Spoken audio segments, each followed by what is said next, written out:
شعبان کا یہ پاورفل وظیفہ آپ کو ہر حاجت پوری کرنے میں آپ کا مدد دے گا. آپ کروڑوں نہیں اربوں کے مالک بنیں گے، کیونکہ اس میں دعا کی قبولیت جو ہے ماہ شعبان کے مہینے کی بدولت ہی ہے. آپ کی ہر دعا قبول ہوگی، آپ کو روزگار ملے گا، آپ کو کامیابی ملے گی.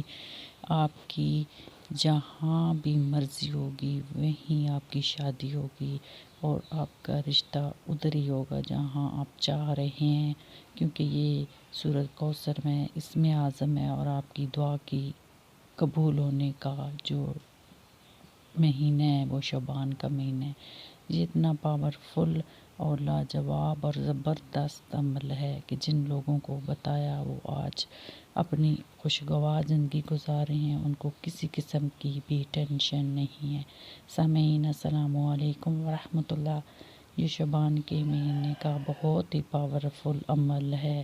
آپ نے اول آخر 3 بار درود ابراہیمی پڑھ لینا ہے، اور اس کے بعد آپ نے 33 مرتبہ یعنی 33 ٹائمز آپ نے سورہ کوثر دن کے کسی وقت بھی پڑھنی ہے. اور اس کے بعد اللہ پاک سے خلوص سے دل کے ساتھ دعا مانگنی ہے. آپ کے دل میں جو بھی جائز حاجت ہوگی وہ انشاءاللہ ضرور پوری ہوگی، کیونکہ اللہ پاک جو ہے سورہ کوثر میں اللہ پاک نے صحت، شفا، عزت، دولت، برکت سب کچھ رکھ دیا ہے.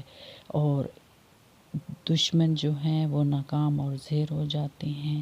سورہ کوثر پڑھنے سے ہر قسم کی دعا قبول ہوتی ہے، ہر بیماری، ہر وبا بلا دفع دور ہوتی ہے. اور خصوصاً یہ سورہ کوثر کا جو عمل ہے یہ روزگار کے لیے بہت ہی مؤثر اور پاورفل عمل ہے. سورہ کوثر میں اسم اعظم ہے. جو سورہ کوثر پر ہمیشگی کرتا ہے یا زیادہ سے زیادہ شعبان کے مہینے میں یہ عمل کرتا ہے، اللہ پاک اس بندے کی ہر دعا کو قبول فرماتے ہیں. اللہ پاک کے ہاں وہ بندہ بہت زیادہ محبوب اور عزت والا اور مرتبے والا ہو جاتا ہے. اس مہینے کے حوالے سے ہر دعا زبردست قبولیت کا درجہ رکھتی ہے، اور اللہ پاک اس کے رزق میں، روزی میں، گھر بار میں اس قدر برکت ڈال دیتے ہیں کہ وہ بھول جاتا ہے کہ وہ کبھی غریب تھا. یعنی کہ وہ کروڑوں کا مالک بن جاتا ہے، اربوں کا مالک بن جاتا ہے. اس کی ہر دعا قبول ہوتی ہے، اور اللہ پاک اس کے قدموں میں کامیابی کو رکھ دیتے ہیں.